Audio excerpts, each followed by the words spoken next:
আমি দেখছি যে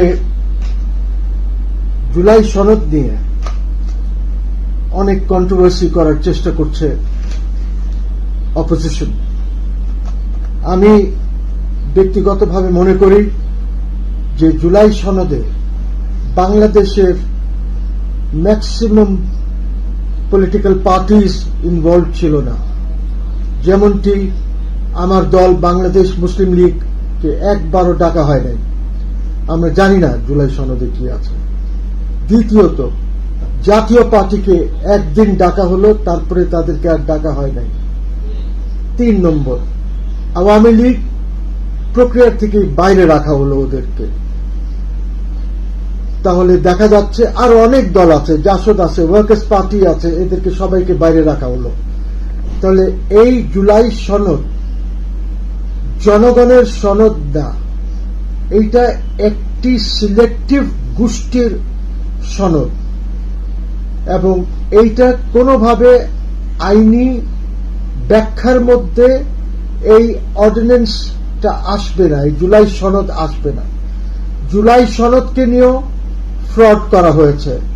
যে জুলাই সনদ ডিসেন্টস গুলি দিয়ে করা হয়েছিল যে এই ডিসেন্ট আছে, আমার এই ডিসেন্ট আছে অমুকের, বা এখানে এটা চেঞ্জ করতে হবে, যখন ফাইনাল ডকুমেন্ট করা হলো তখন কিন্তু এইগুলি কিচ্ছু করা হয় নাই। এই কারণে নাম্বার 2, ইলেকশন হয়েছে আরপিওর আন্ডারে, ইলেকশন হয় নাই গণভোটের জন্য, বিকজ গণভোট আমাদের সংবিধানে নাই। গণভোট ছিল, সেটা 15th অ্যামেন্ডমেন্ট দ্বারা বাদ দিয়ে দেওয়া হয়েছে।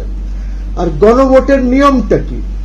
গণভোটের নিয়ম হচ্ছে যে সংসদ একটি জিনিস পাস করবে, একটি আইন হোক বা রেজলিউশন হোক বা যাই হোক না কেন, ওইটা পাস করার পর সেটা জনগণের কাছে গণভোটে পাঠিয়ে দেওয়া হবে।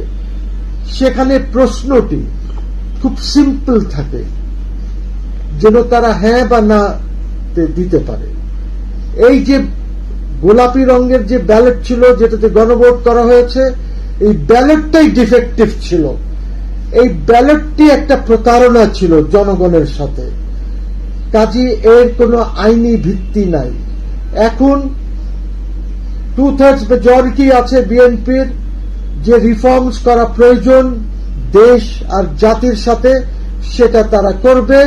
তারা প্রয়োজনে স্ট্যান্ডিং কমিটিস গুলিতে আলাপ করবে বা একটা কমিটি বানাবে এইটার জন্য, এবং সেখান থেকে এটা আসবে।